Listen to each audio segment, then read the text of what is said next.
حضرت سیدنا برا بن عازب رضی اللہ تعالی عنہ نبی کریم صلی اللہ علیہ وسلم کے مبارک چہرے کے حوالے سے ارشاد فرماتے ہیں کہ کان رسول اللہ صلی اللہ تعالی علیہ وسلم احسن الناس وجہا، یعنی نبی کریم صلی اللہ تعالی علیہ وآلہ وسلم کا چہرہ یہ تمام لوگوں میں سب سے حسین تھا۔ چہرے کے اعتبار سے حضور علیہ الصلوۃ والسلام تمام لوگوں میں سب سے بڑھ کر حسین و جمیل تھے۔ حضور اکرم صلی اللہ تعالی علیہ وآلہ وسلم کا مبارک چہرہ، اس کا جو کلر تھا، اس کا جو رنگ تھا، اس حوالے سے علماء یہ ارشاد فرماتے ہیں مختلف احادیث کی روشنی میں کہ آپ علیہ الصلوۃ والسلام کے چہرہ مبارکہ کے اندر سفیدی تھی، اور اس سفیدی کے اندر سرخی ملی ہوئی تھی، یعنی بالکل وائٹ نہیں تھا اور بالکل سرخ نہیں تھا، بلکہ سفید رنگ کا چہرہ تھا اور اس میں سرخی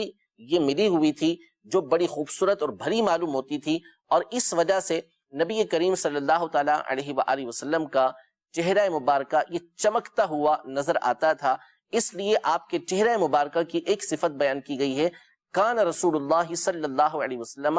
ازہر اللون، یعنی حضور علیہ الصلوۃ والسلام کے چہرہ مبارکہ کی جو رنگت تھی وہ چمکتی ہوئی تھی، یعنی چمکتی دمکتی جلد والے ہمارے آقا صلی اللہ تعالی علیہ وآلہ وسلم تھے۔